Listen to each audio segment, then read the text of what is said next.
Welcome to the Depth Dialogues podcast, where we explore how depth psychology is applied to tackle contemporary social issues. I'm Kirk Schneider. And I'm Tyler Gamlin. Okay, welcome back, everyone. Today on Depth Dialogues, we're delighted to welcome Yannick Jacob. Yannick is an existential life and leadership coach, a positive psychologist, a coach, trainer, and supervisor, and a mediator.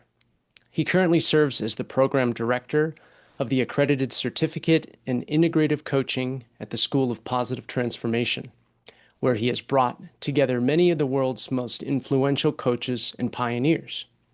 Previously, he was the program leader of the Masters in Coaching Psychology at the University of East London. Yannick also serves on the teaching faculty of the School of Life, Animas Centre for Coaching, and the International Centre for Coaching Supervision. He's deeply committed to helping people explore life's big questions, navigate uncertainty, and embrace the full spectrum of the human experience. As a coach, Yannick collaborates closely with clients to facilitate meaningful changes in their lives and careers, aiming to cultivate happiness and purpose. He's presented at international conferences, and his seminal book, An Introduction to Existential Coaching, published by Routledge, has been referred to as a must-read for any coach seeking to deepen their craft. Please join me in welcoming Yannick Jacob to the Depth Dialogues podcast. Wow, thank you. It's nice to be here. Thank you for the invitation. It's always such an experience to hear your own bio back. Yeah, right. And also a reminder that we're always in the process of becoming, right? I left the School of Life behind when I moved to Berlin from London, and I teach at Cambridge now. So it's interesting how these things shift and move, but also nice to be reminded that the core of what I chose back then is still very much alive in me. Yeah. So who are you? Such an interesting question to boil down to 200 words, is it?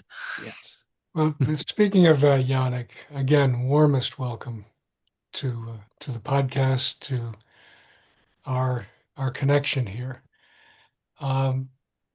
So speaking of your personal experience and your personal journey, I wonder if you can elaborate for us what brought you to the existential coaching field?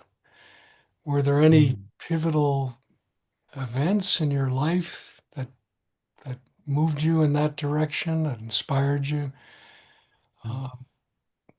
Mentors or the path that you took and yes, brought you here?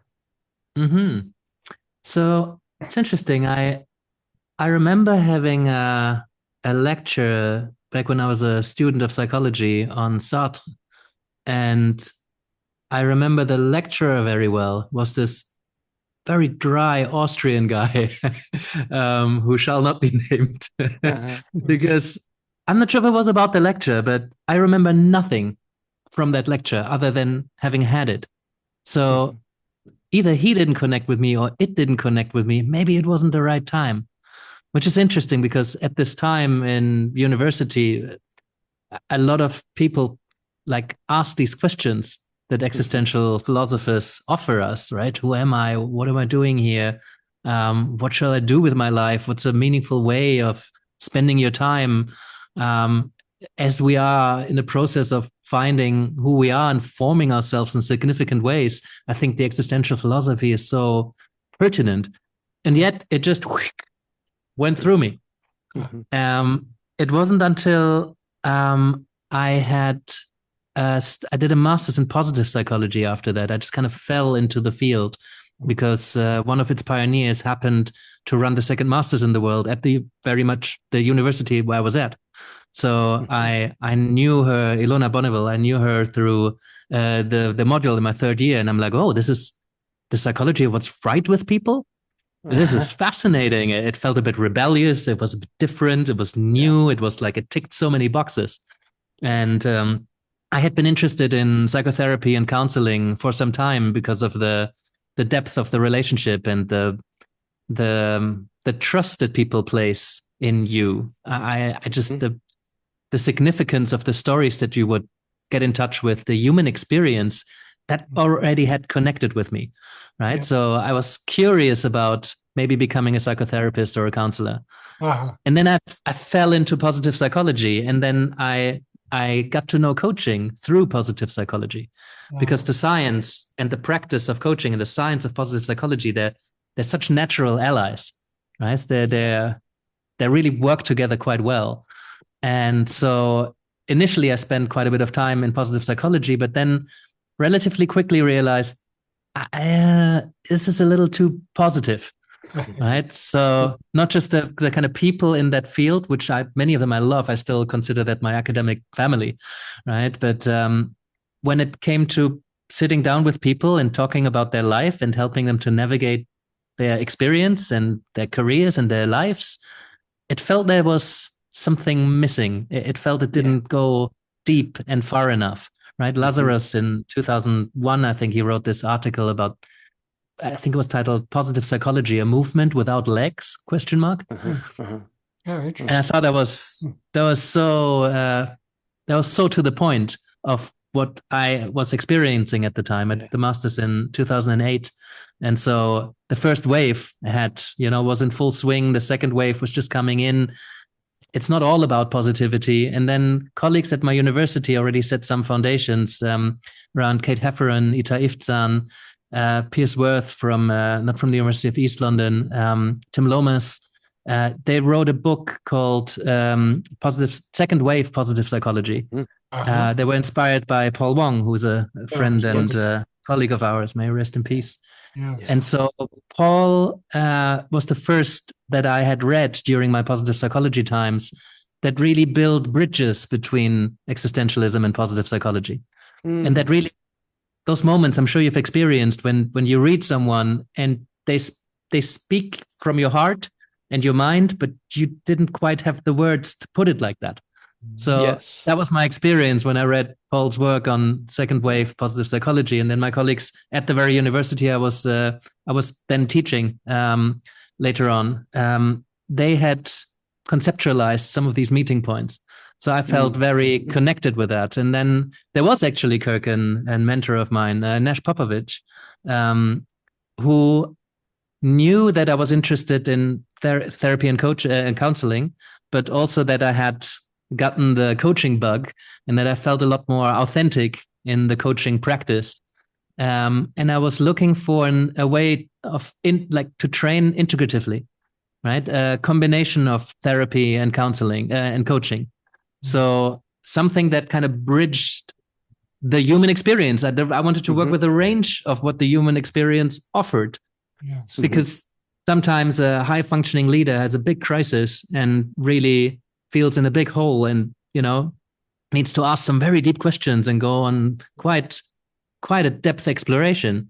And sometimes somebody who's in a deep depression has real moments of clarity where they can just need to plan and move forward and figure out pragmatically, what do I do? And so to me, I never saw those boundaries as useful. I could see the value of it, but I really wanted something that works with a range of human experience, and it didn't exist at the time. Ironically, Nash later on developed a master's in integrative counseling and coaching, which is still, but it didn't exist at the time. His book wasn't out. There was no training.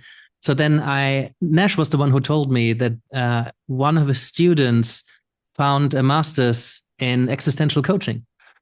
So that's how I found NSPC, ME School, the new school of counseling and psychotherapy, and met Monica Hennaway, who I had an interview with for the course. And afterwards, it was clear to me that it was an integrative coaching and therapy course.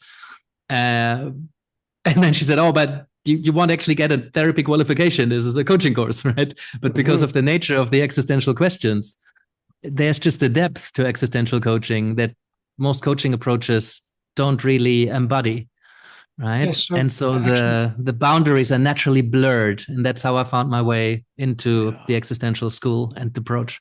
So speaking of the existential part of the coaching, Yannick, can you Mhm. elaborate on what distinguishes that from regular coaching, if you will? Okay. What are you all bringing that that shifts it? It sounds like it deepens it. And also, how do you distinguish that from existential psychotherapy? Mm. Yeah, the second one is harder than the first one, but I do have a bunch of thoughts on it. So there's a positive psychology colleague of mine, Robert Wiswasdina, who was one of the pioneers in positive psychology coaching.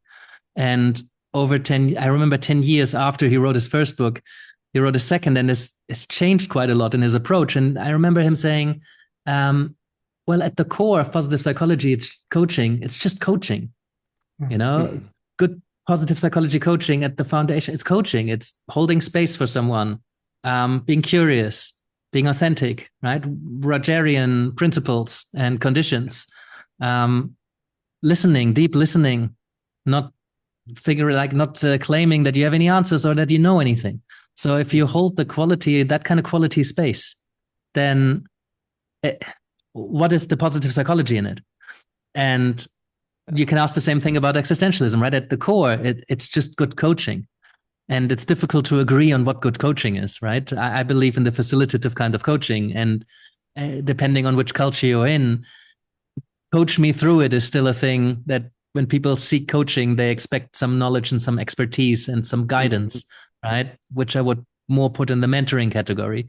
But it's very Mhm. difficult with this huge umbrella term called coaching to mark the differences. Um, but existential coaching is certainly very much on the facilitative side.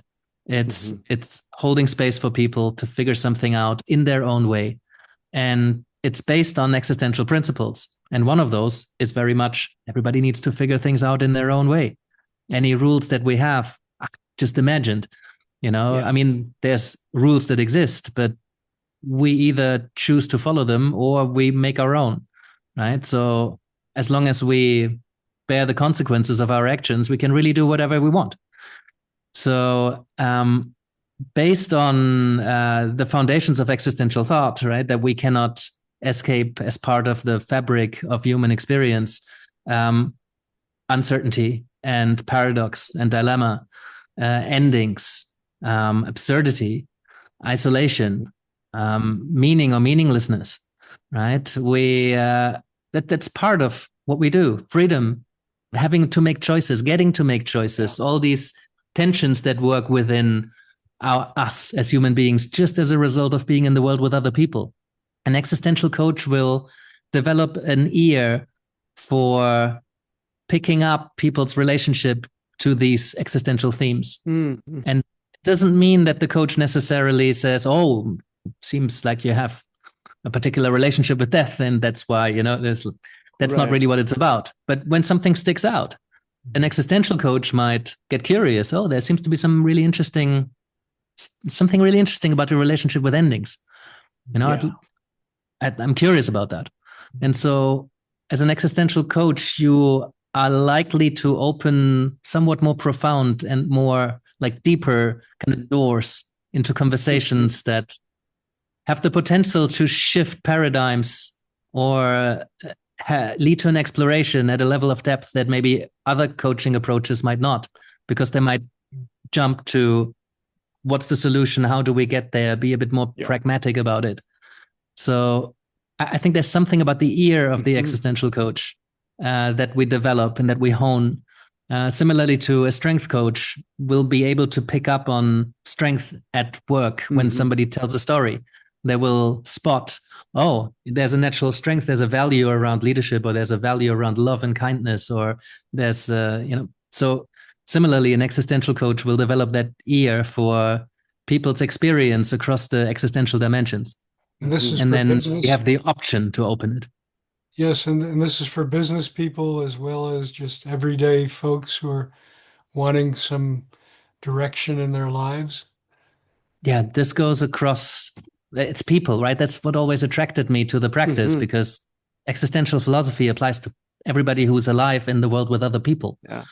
right? Yes. Living I mean, life. you Yeah. you might work with someone in a very corporate executive leadership position, maybe you would work with them somewhat differently than, I don't know, a mother of 7 who's not worked for the last 40 years. I mean, she worked hard, she worked her ass off, you know, but it's a very different context. Yes. So different language perhaps, but the existential experience is the same, right? It's not the same, but it has the same elements to it that we all share, right? We all face endings, we all face uncertainty. We can block it to lesser or greater degrees, right? But sooner or later, we all have a run-in with the existential givens, and it doesn't make a difference who you are. Yannick, I want to follow up here because we're starting to get into, I think, a really interesting part of this conversation in particular, which is kind of the boundaries of, you know, there is a lot of overlap, as we've talked about, but there are some differences. And, you know, if you're working with a client and you're noticing that the conversation or maybe their intention is starting to shift into an area where it's outside of your coaching hat. How do you approach that kind of situation? I can imagine that this is something that you're saying from the outset. You know, we are working in a coaching capacity.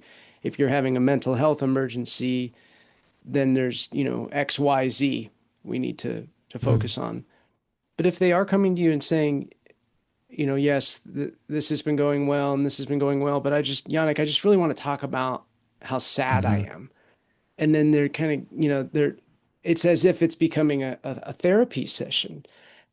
That's something about this in particular. And I remember asking you when we first spoke, the difference of how do you navigate that moment? And as we know, it can be very hard to say, hey, wait, hold on, John. Not appropriate for me right now. You need to call so-and-so. You know, how do you sit with that and yet not work out of your purview, your jurisdiction of a coach in that moment? Yeah. And this goes to the second part of the question, right? That's something that's been on my mind for the past, 10 years, right? Because I do a lot of supervision with coaches, and not just existential coaches, but that question, at which point does coaching become therapy? It's a blurry line, right? Some lines are pretty clear in terms of, well, somebody is going in clearly into a manic episode and they're clearly not okay, right? And there's clearly a mental health issue. Existentialists I mean, I certainly am wary about such labels because some diagnoses get thrown out quite quickly. And I want to, when somebody says, oh, I'm bipolar, for example, or I'm bereaved, or, you know, I'm depressed, or I've got depression, right? Then at first I want to ask, what does that mean to you, right? How does that show up? And I want to be a bit careful not to just open all the doors and have that conversation. But as you say, often someone would disclose that early. Sometimes you don't know, or sometimes they don't know, right? So when that opens up, I think it's important not just to shut it down immediately, unless it's very, very obvious that this is outside of my capacity, right? Another clear sign that maybe it's time for a referral is embodied, right? I get this sense in my kind of bottom left stomach area that is like, oh, Yannick, this is not work that you do, right? The kind of, you go to your GP needing heart surgery, they're going to refer, and that's out of care because they're not going to do a good enough job with it. You know? So there's a intellectual way of ascertaining and assessing whether this is still coaching, and is this still coaching or is this therapy? It's like, is this still within my capacity and capability? Right? Intuitive.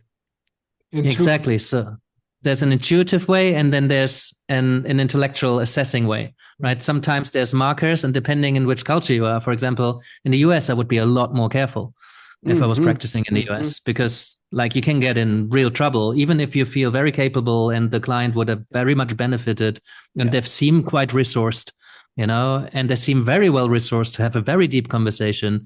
And I feel good about, well, good is different, but like I feel capable and committed, and I don't feel there's any risk in holding a space for someone to talk about how sad they are because they seem resourced to talk about it. Right. But if they carry a diagnosis and I'm in the US and I don't have proper licenses, then I would have to, unfortunately, say that's how far we can go here. Yeah. Right. So Familiar. What culture are you from, by the way? And just to set the context and where you're practicing. Yeah, that's a bit hard to say now. I mean, I was born in Germany. I lived in Germany until I was about 16. I spent a year in the US, moved back to Germany for a little bit, spent 6 months in Switzerland, moved back to Germany for a little bit, and then was in the UK in London for nearly 20 years. Wow. So we moved back about 3 years ago. Well, back to Germany, but forward to Berlin, no longer where I lived. So kind of it moves. So I'm definitely still German, but also I've been very influenced by UK culture and mannerism, and but also very much attuned to American culture and storytelling and media. So and I married a Mexican, so I married into a Mexican family. We've been together for more than 10 years. So that it shifts a lot and it integrates a lot. Hence, integration being a big theme in my life. Yes.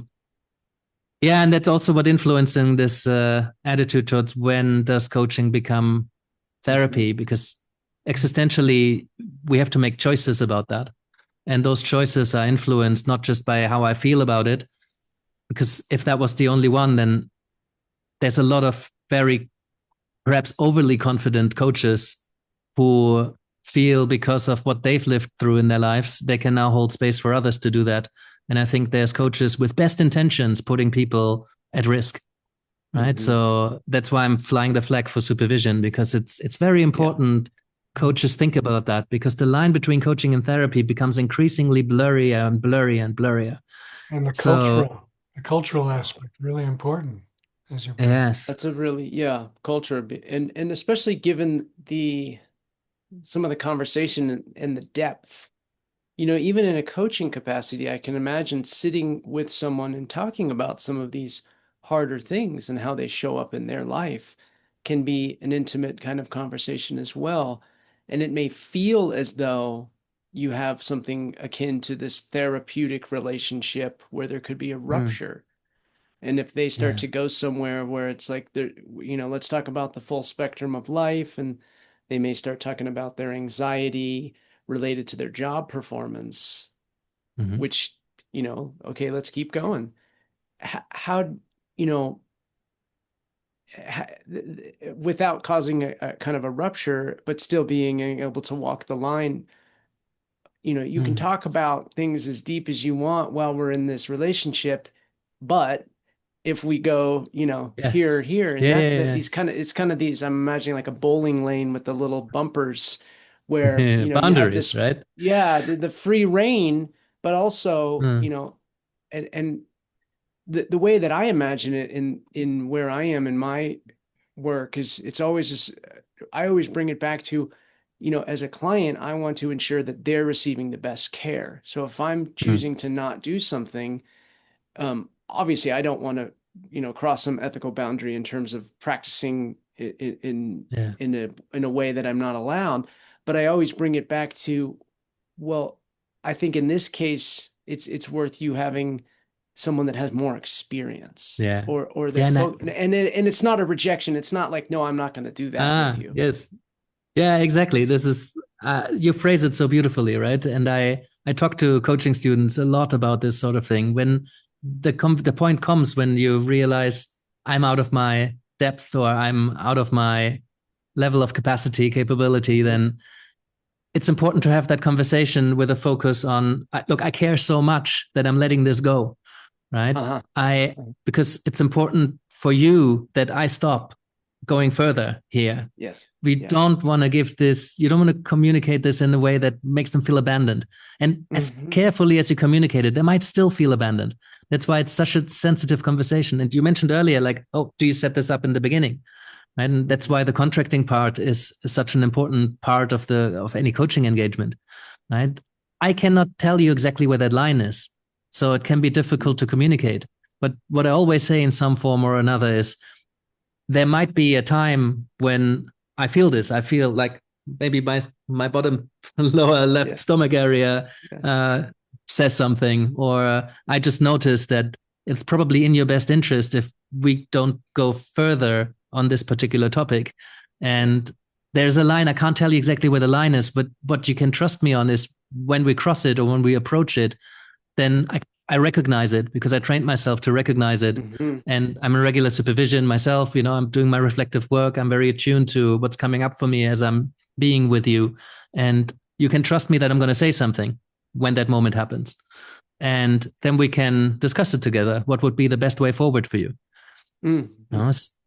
So falling back onto a contract, being able to fall back, that this doesn't come out of the blue. When coaches say everything we discuss is 100% confidential, I'm like, oh, something turns in my stomach because I hope not.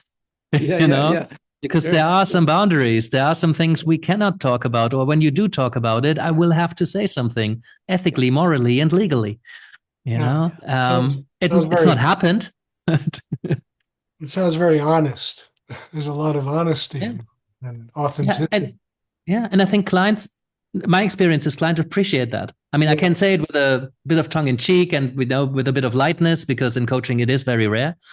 But it's like, hey, if you start telling me that you're going to build a bomb and hurt other people, or you start, beating the shit out of your wife, then I'm legally obliged to say something, So these are some of those boundaries. Yannick, I'm wondering if you can give us some vivid or informative examples of the impact of your work with maybe folks in business, leadership, or just your everyday person who is looking for more guidance in their lives but don't want to go into the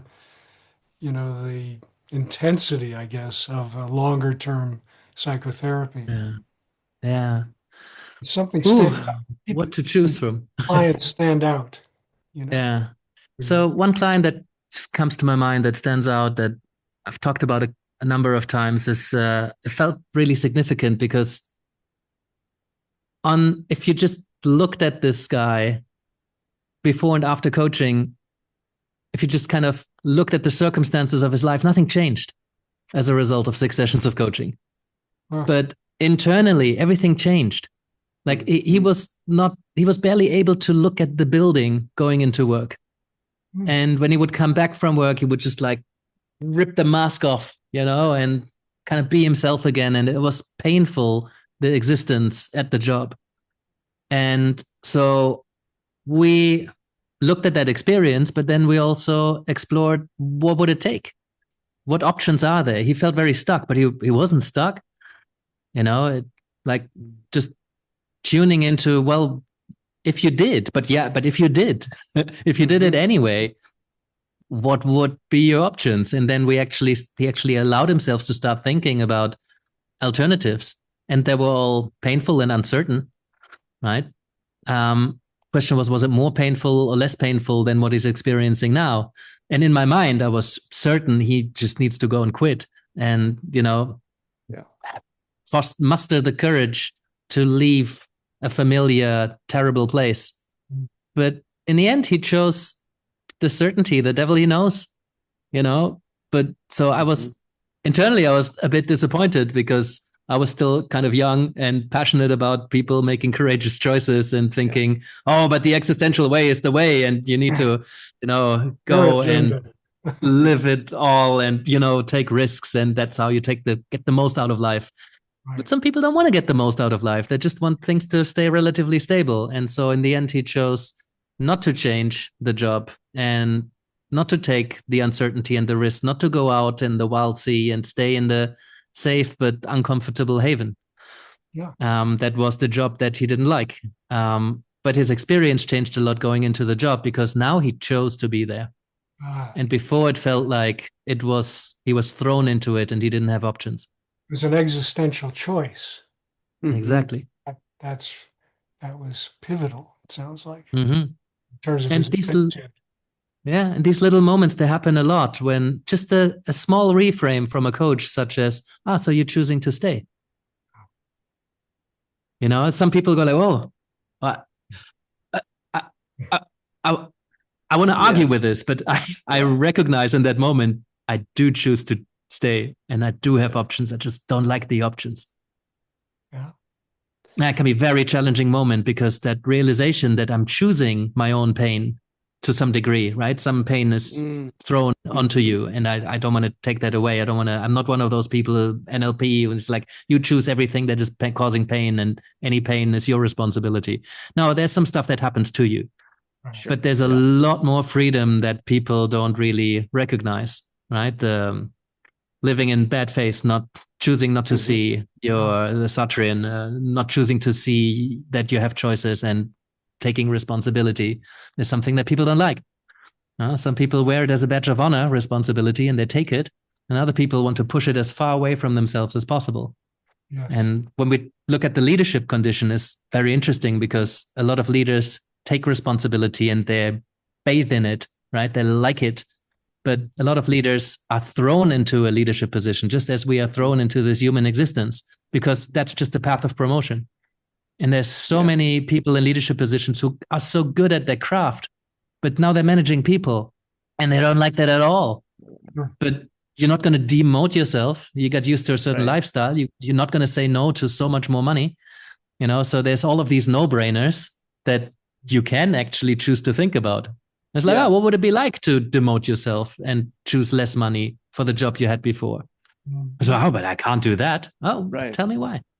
There is the choice. Yeah. If you would, I can imagine if you inherit, say, a family business and then you move to this leadership role and you start coaching and you say, well, I can't do that. And you're working with this reality of you have the choice you could walk away. You're just choosing to not consider that. And similar to the other example you shared, they just don't like the option.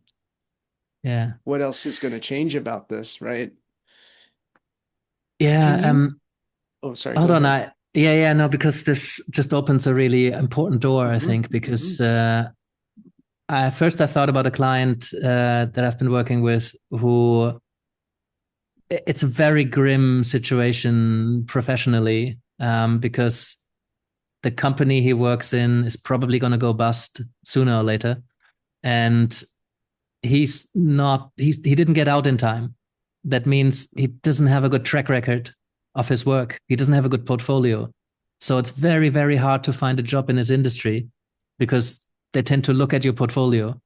And he didn't have the kind of relationships where people just trust him, or the people who do trust him to be good, they can't get him through the board because of the lack of results in his previous job, which is not his fault, right? So it's been very difficult for him to even consider, to start to think, what if I went into a completely different career, right? He wasn't ready to explore that yet because he wasn't ready to let go of, this is where I have all my experience. I would have to start from scratch again. You know, I mean, there's some transferable skills, but it would be such a radical change in lifestyle, and they would probably have to move house, and it would affect the kids. I don't want to say too much, so it's not like identifiable, but like, I've recently had a coach looking for supervision who's a career coach with a very strong existential foundation, and for her, it's clear that career coaching is existential. Right? But most career coaches don't ask existential questions or, explore, well, who am I and what's an authentic career and how long do I have in this? And in the oncoming age of AI that we're entering with nauseating speed, I think there'll be a humongous wave of people having to start from scratch. Ask themselves, who am I now that all my skills that I worked hard for the last 20, 30, 40 years are irrelevant because AI is just going to do everything that I've learned in the last 40 years better than I will ever be able to. Yeah. So it's not just about creating a better CV and like giving calls to your network and finding a different job, because maybe that industry is just doesn't exist anymore. Or the 5% of humans that are still working in the industry, they're the ones with 40, 50 years experience just overseeing the work of the AI. So if you lay off 95% of an industry's human workforce, you're going to have to reorientate. And that means starting from scratch, or asking yourself, who am I? Or what can I contribute? Or diving into the uncertainty pit. There's so many existential questions that this brings up. And this will happen in the next couple of years. That's right. Yes. I'm wondering what kind of guidance do you provide for people who are losing their jobs to devices, or is it just more of an exploratory process? Well, I don't think we're in the business of guidance. I mean, there might be a time when I offer some guidance, but in my capacity as a coach, I offer a space to open up these questions. And if that person is still very stuck on, what do I need to write into my CV? Then as an existential career coach, which I'm not, but I'm an existential coach. And if somebody talks about careers, I guess I am one. I would offer those kind of questions, or I don't offer the question. Usually the question is already in the room, right? I just need to point to it. So that I will not shy away from the question, or I will, use my ear to pinpoint that the question is already there and they're already asking. And I will confront them with a question that's already in the room. Or if I'm sitting with a question and they are not, I might put the question on the table, because they come to me and I'm quite existential in how I show up. So if they choose me as their coach, they also choose how I approach the work, which means I have permission to put those kind of questions on the table. And then you enter a territory that is much more fruitful to more profound change. And that kind of change is needed in this day and age. Yeah. Is this one of the differences, perhaps, between a positive psychology orientation and, quote, existential, in the sense that I think of positive psychology traditionally as focusing on cognitive reframing in some way, or helping people to think more positively, think more rationally, think more, well, actually not just think, but engage in a form of self-talk that's more positive, that's more optimistic, concrete. This is, what you can do. This is how you can see yourself. I get the sense that you're very wary of sort of imposing those kinds of structures people, and it's more about exploring, opening the exploration. Am I right? Or Yeah, that part is certainly true. I mean, the positive psychology is often perceived in this positive thinking, optimistic kind of way, and that's in part true because but it's a relatively small part of the science, right? Because the science, in essence, asks what's right with people. It doesn't say you must think positively. I mean, you could say that cognitive behavioral work is about creating more optimistic or more productive thoughts, or that's shifting thinking is a really helpful subpart of psychology. It's a really helpful tool in the toolbox, right? And if somebody needs a quick intervention, then you can strategically shift some of your thinking, which will in turn affect emotions, which will in turn affect your body, your physiological system, right? So we can start at any point in that system to affect how we experience the world. That's lacking the kind of depth that I think existentialism offers, right? But positive psychology is about a lot more than that, right?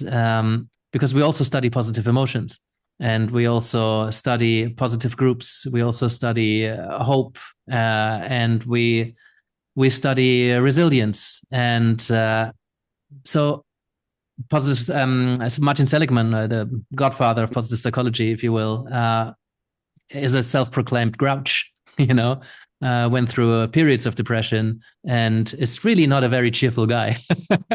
So as a science, it's not about making you do anything. It's just about creating knowledge around the kind of stuff that psychology as a whole has neglected as Mm-hmm. an empirical study. Mm-hmm. And that's very valuable. It was never meant to stand on its own two legs. It was always meant to complete psychology as a whole. And That this makes is also sense. where I Yeah. think existential thought is not meant to stand on its own, but I found it provides a really fertile ground, like a foundation to integrate bits and pieces from so many other psychological approaches. So Yes. if you have this Yeah. foundation of how do I relate to myself, how do I relate to other people, how do I relate to the world, how do I meet people, how am I being with other people, this I thou relationship rather than coach client, therapist client, we're meeting as two human beings. If we hold a space that is informed by existential characteristics, I might say, then within that I can still use for example, flow theory to help somebody be more engaged in Yes. whatever they're doing. If they feel a Yeah. bit bored or they procrastinate or they feel disengaged, this quiet quitting thing has been a big theme in the last couple of years in the corporate world, that people are not really engaged in their work anymore and they just only do as much as they absolutely need to and they don't put anything extra in. You know, corporations want workers who are really passionate. And my colleague Michael Steger talked about meaning at work for quite some time and is also quite disillusioned by how corporations have been receiving the research. So I think there's a lot of work that we can do, but Yeah. if we're forcing ourselves to think positively, then it's only going to last that long. It's Yeah. not a sustainable solution. I appreciate your distinction that you're making here with that, because that's how I've felt about what I know about positive psychology as well. And I know that there's a lot of conversation about that in the existential and humanistic world. Like, where does it kind of sit? But Yannick, what you're talking about here reminds me a lot of something that Kirk has worked on with the existential integrative psychology. I don't know how familiar you are with that. And Kirk, if you want to chime in here when you are able and just add in, but this reminds me a lot of that. And this, I had a great conversation that we recorded with a colleague of mine, or ours rather, uh, Chris Bradshaw, and we spoke about this same idea in therapy in terms of orienting from a foundation of an existential perspective. And like you're talking about this I-thou relationship. And Bruce Wampold talks about this a lot. And he commented on, Bruce commented on this same thing, Kirk, in reference to your EI guidepost book. You can speak more to that, but this idea of the idea from what I remember was all therapists should have some understanding of these existential framework from which they build their work in this relationship. I, thou, presence, authenticity, irrespective of whatever tool you're using in the moment. You might be doing a CBT or EMDR, but the foundation is always coming from this existential foundation of how you're relating to others. But Kirk, do you want to say anything about Well, EI I and would how that? just add the notion of being available to a deeper level of exploration is really critical. Doesn't mean that we're going to impose that on the person. Like you were talking, Yannick, when you were younger, and I think many of us as younger folks, and especially in the existential or depth therapy fields, had our own agenda about going deep. The client has to go deep, right? And Mm-hmm. we have to take them there. Yeah. That's not existential, in my view. That's not phenomenological. It's phenomenological and No. existential is meeting them where they're at. Right. But having the capacity Yeah. and a context for depth, Mm-hmm. I think that's a lot of what's missing, unfortunately, in conventional training is that Mm-hmm. people are lacking the skills of being more deeply present to their clients. Yeah. And there's so many conversations that I have in the coaching room that if you listen to them, you couldn't really tell that these are existential conversations.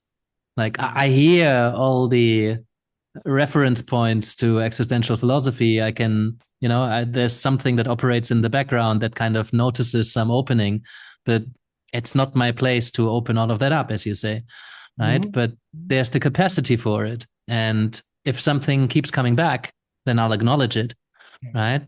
Through my lens. But there's a number of conversations that I have that are just coaching conversations, right? There would be, if you ask me, I can give you the existential analysis, but if you just watch the recording, there's nothing existential in there. Because it's not necessarily that you open up more profound doors. If you can, and this is something that I appreciate about coaching, if somebody can go from A to B, then why take a detour?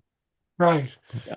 But I would guess, and you tell me if I'm off base here, that you provide an atmosphere or co-create an atmosphere where the person feels a permission to go deeper. Yeah. As opposed to a coach, let's say, who's just strictly focused on a protocol kind of thing. Yeah. Yeah. And we've talked about it a little bit before we hit record, right? People who listen to this might not know I lost my father last month, right? So this was, 6 weeks ago now? And when I came back to do coaching work, initially I was a little bit not worried, but like I didn't quite know how it's going to go, right? Because you can't really predict grief. And the first couple of clients I had, there was a supervision group and two one-to-one clients. I've known them for a long time. So I felt very safe to just, tell them. Some of them I had sessions booked in, and then I needed to tell them that, I could have said, I can't see you, but that's not my way. It's not the existential way, I think. But I'm quite transparent and authentic with my clients. So I disclosed that, some I had a family emergency, and then, one of them I had to reschedule the session.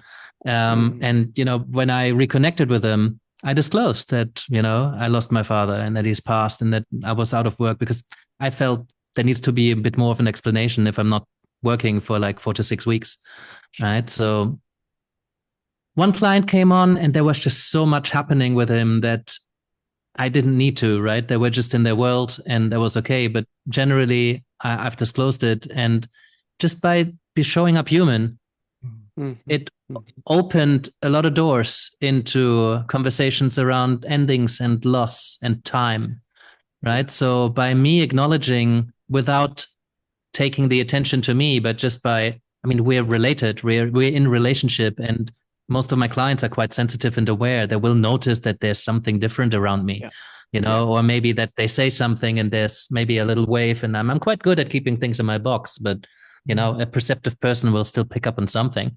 So I think it's important that my clients are aware, not about everything that's going on for me, but just to acknowledge it. That's why we check in supervision groups, so that we can sense what's in the room and we can make sense of these underlying subconscious kind of dynamics, and we can place them, right? So, but by me disclosing that kind of information, and I think certainly not all coaches would, right? And most therapists probably wouldn't. So by me disclosing that, I'm sure quite a few of these conversations about endings that my clients then opened, they wouldn't have opened if it wasn't for me disclosing that this is what's happening in my life right now, right? That's why I was always quite attracted by one of the first existential therapists or practitioners I read was Yalom. I really loved The Gift of Therapy, and I loved a lot of his other writings. But he showed up, quite open about him being a fellow human being.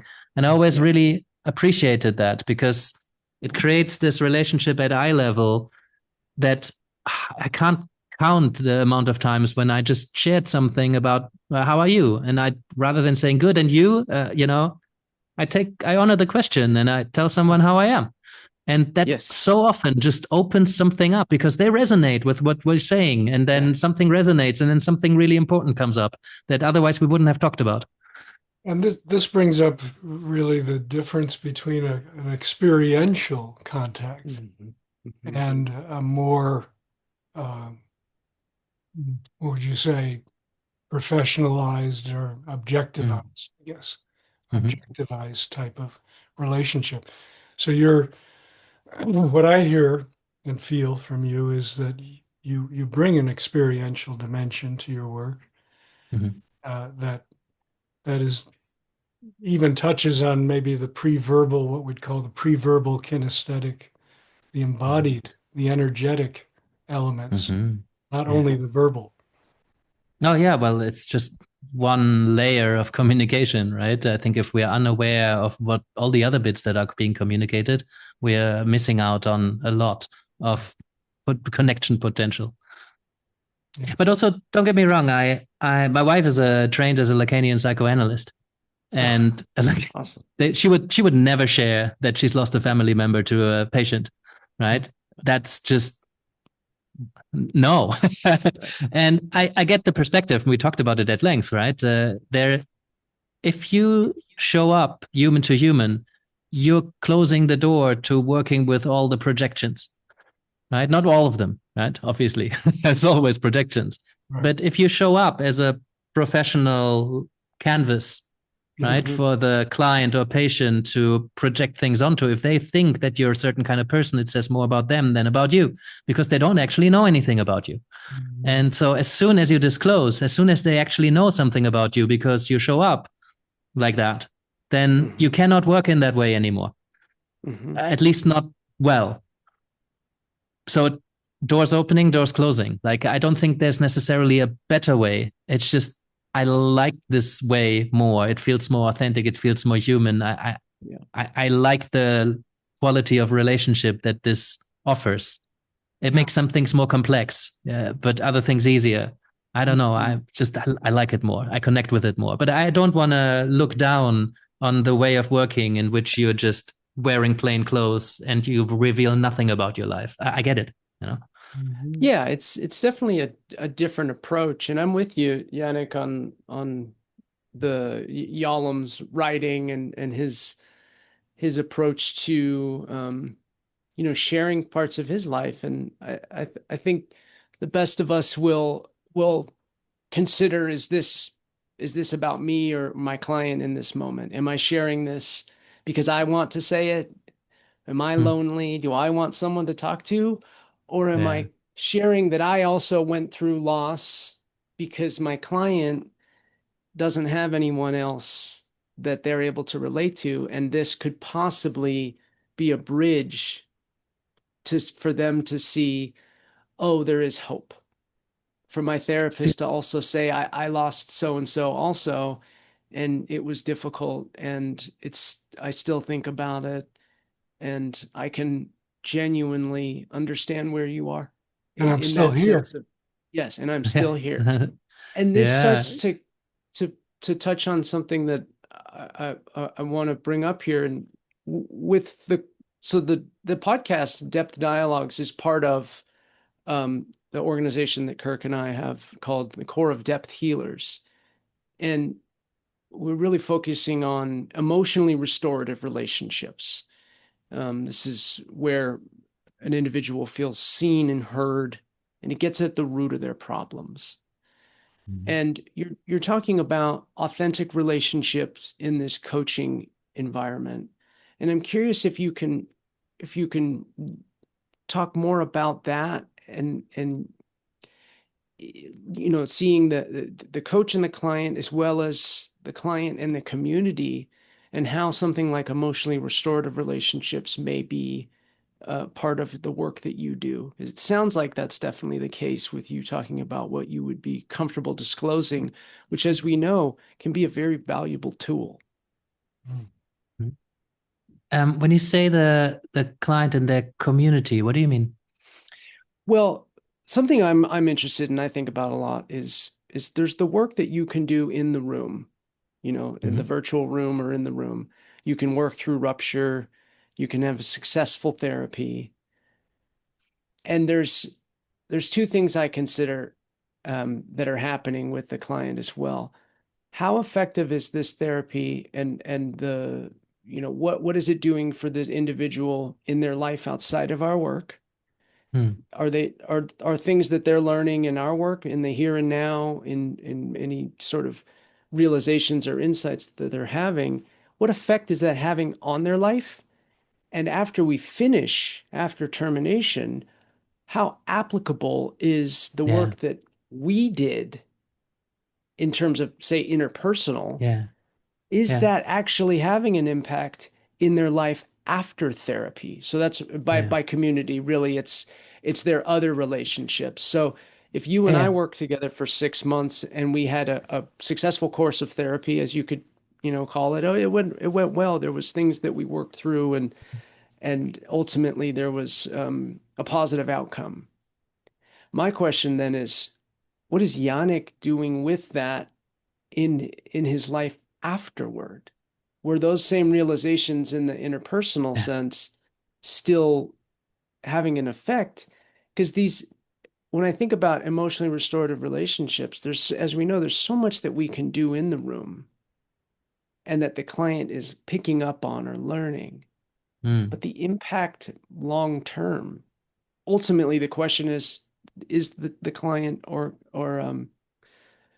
yeah, I guess in coaching as well, it'd be considered client, learning anything Yeah. that they're actually imparting long term.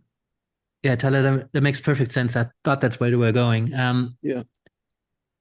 Especially in organizational work, but really it applies everywhere. There's this notion of sending a changed client back into an unchanged organization or Mm-hmm. system, right? And this can be a family, it can be a circle of friends, this could be any system.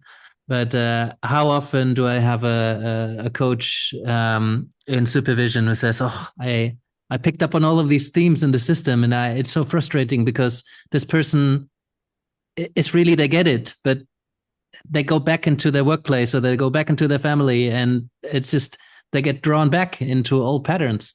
It's like Yeah. almost impossible without the system changing. This person will not be able to maintain whatever change we're doing, right? So the integration work is so important, and we don't always have influence over the system that they're in, and they often don't have influence over the system that they're in, especially in organizations. In families, it's a bit different, but also if you're a child, you might not be able to influence your parents, so Yeah. I've had really frustrated clients sitting there, and they really want to work on the relationship with their parent, but in one instant I'm thinking about that they're just like, well, they told me I'm too old to change. Like they just don't have any interest in changing. And I think in the corporate space, there's a lot of leaders who don't have any interest in changing the system, and a lot of the responsibility is put on the staff to change. And you see that in American politics at the moment, a lot of the responsibility is put on the individual to sort their Mm-hmm. things out. And then Mm-hmm. you have mindfulness seminars and lunch breaks and free yoga. And it doesn't really fix the problem, right? So the problem maintains. So in that sense, yes, absolutely, the integration work is crucial, but it can also be really difficult to do that without being invited into a position where you can influence the system, right? So Yeah. I have that conversation with coaches to perhaps encourage them or be curious about who might care about hearing that sort of feedback. Is there Mm. anybody who has a genuine interest in changing the system and not just changing the individuals? Have you flagged that without a wider ranging intervention at a systemic level, including maybe coaching the leadership team or somebody in higher positions of influence to actually make some changes that will create the conditions for meaningful work and not just Yes. laid on the individual. Mike Steger has his Karma Inspire model. One is about working with the leadership to create the conditions for meaningful work, and the other one is to work with the individuals to take it into their own hands to make their work experience more meaningful. So Mm. if both is happening simultaneously, that's really fruitful work. That's Um, encouraging. Yeah. Years ago, I started about 2018. This might open another big door, but it's the same theme. I started working or being really interested in what coaching might offer to psychedelic work because I had read some of the research into therapeutic applications of psychedelic experiences. I was blew my mind in terms of the impact that just a single session with some preparation and some integration can have on somebody who's been treatment resistant to depression for decades. It's just, in terms of research, it's mind blowing.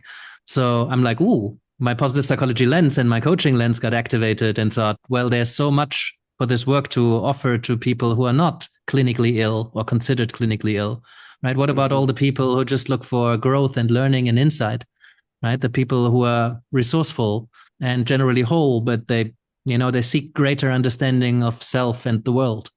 And I saw all of these people who have these amazing insights during these experiences. And then they go back into an unchanged environment and they fall back into all their old patterns. And then 6 weeks after, a mind-blowing experience that they would say is the most profound thing that I've ever experienced in my life. Perhaps, like, there's research that it was called up there with the birth of a child or the loss of a parent.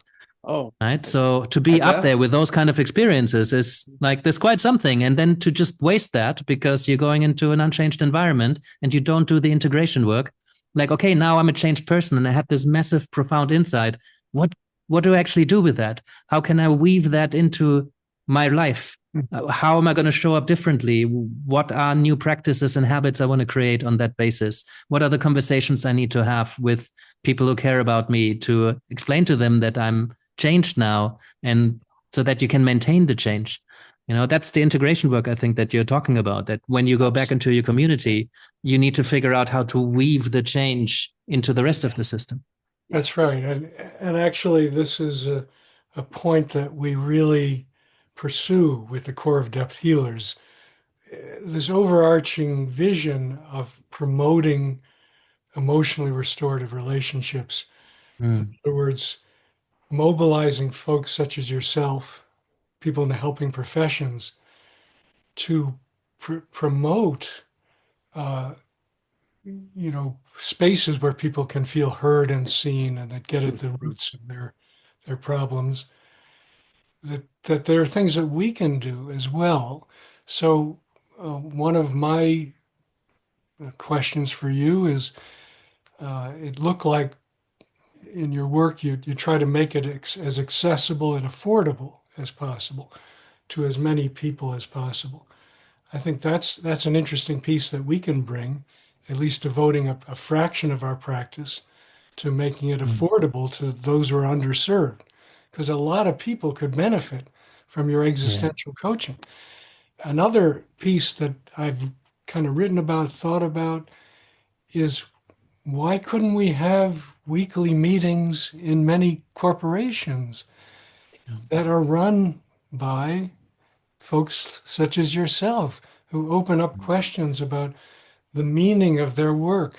The employees gather on a voluntary basis with a facilitator such as yourself, who opens up some of these questions. What is the meaning of your work? What are the implications of your work for those you serve, your community? The whole question of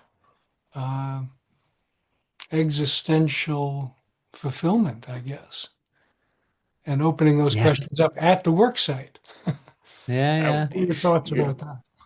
Oh, that would be lovely. I mean, in my ideal world, everybody has a coach or a supervisor, a therapist. Everybody would have a space where they can talk about these things, right? And I think, well, coaching is not known to be affordable, right? In many cases, we haven't even talked more about that part. In many cases, it's a lot more expensive than therapy, and like, it's baffling when you see the amount of work that has gone into forming yourself as a therapist versus becoming a coach, and it doesn't make a lot of sense. But then also, I get that when a coaching perspective often can get to the core of it quite quickly, and because you're working with quite resourced people, you don't have to be so careful as a therapist will have to. You don't have to. It's less important that you have all these ethical considerations.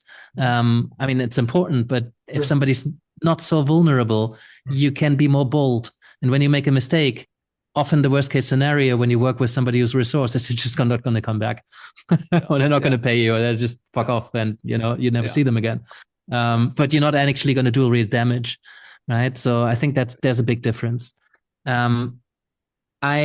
That's also why I put a lot of stuff out there on various platforms, because I think it's important that people can access it.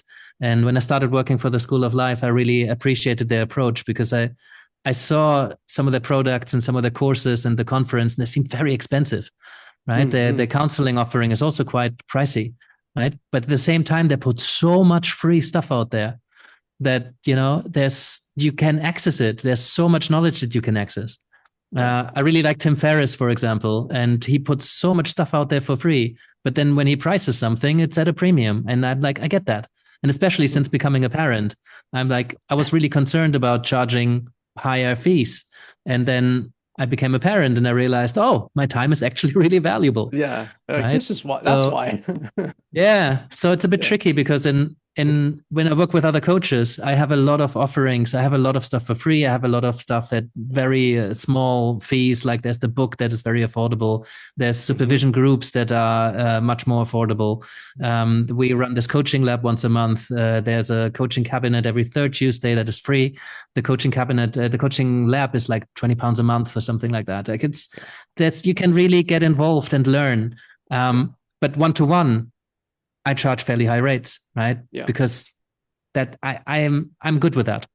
In coaching, it's difficult, because when you look for coaching, I can imagine a group coaching space that is existential, such as, showing up at organizations and engage people in conversations around meaning and purpose and uncertainty and, leadership, the leadership condition, the human condition maximized with weight by the expectations of other people and the impact that you have when you're in these kind of positions.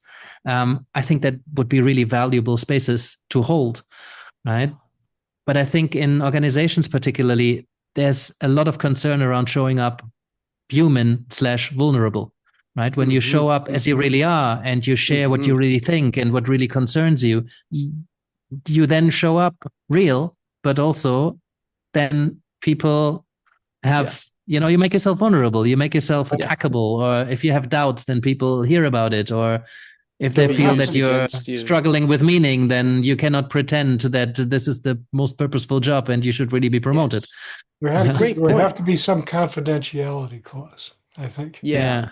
But you still have other people in the room, and regardless of what you contract around, like confidentiality, they will still have seen you, and they cannot unsee that. They cannot unhear the things they hear, and then they might relate to you differently. That's a very. I just want to underline that as we're wrapping up. That's such a great point, because I wonder about the top-down approach in this case. I doubt this is the first time this conversation has been had. But you're bringing up such a great point, both of you, with this confidentiality. And if we were all colleagues somewhere, and I was to say, I really doubt my ability to lead this team, and gosh, I don't know. Sometimes I just don't know what I'm doing. And I walk out that door and they're going to go, well, he's not getting a promotion. He doesn't know what he's doing. He just confessed to all these things that, why would I, and so it could be used against you.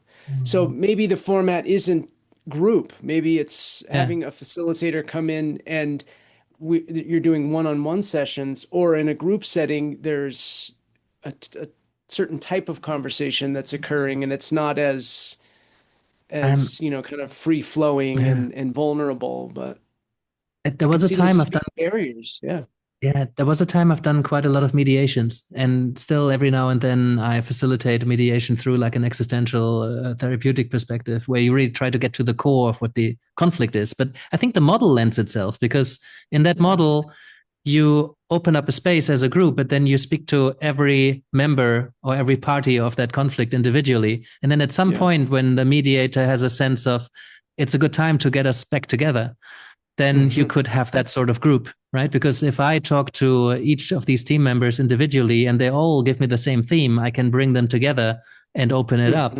And then it won't be, oh, this guy's not knowing what they're doing, but it will be a shared collective experience of, oh, nobody knows what they're doing. Right. And That's it would be really, so yeah. liberating to just be able to Yeah. speak about it, because that the potential for feeling more connected is very strong. Yes. But the potential for that to be an alienating thing is also, that's why I think you're right, the facilitation is key. But that takes a lot of investment to give everybody individual coaching and then bring them together to facilitated groups. I think ultimately we need to change the culture, or have some reform in the culture that prizes a sense of meaning in career or a job, not just being a cog in a wheel. Yes. Yeah. Well, the good thing is there's going to be less and less people working in organizations and more AI. So it's much easier and cost effective to bring them all together. That's hold on to your seatbelt. Yeah. It's we're in for a ride. Yes. Yeah, that's where maybe the positive psychology comes in. I choose to focus on some of the positive aspects of AI, but I'm also terrified about what it can, will, and probably will do to how we're experiencing work. Well, unfortunately, we do need to wind up, and we're so honored and pleased to have you work with us here, and impart your wisdom.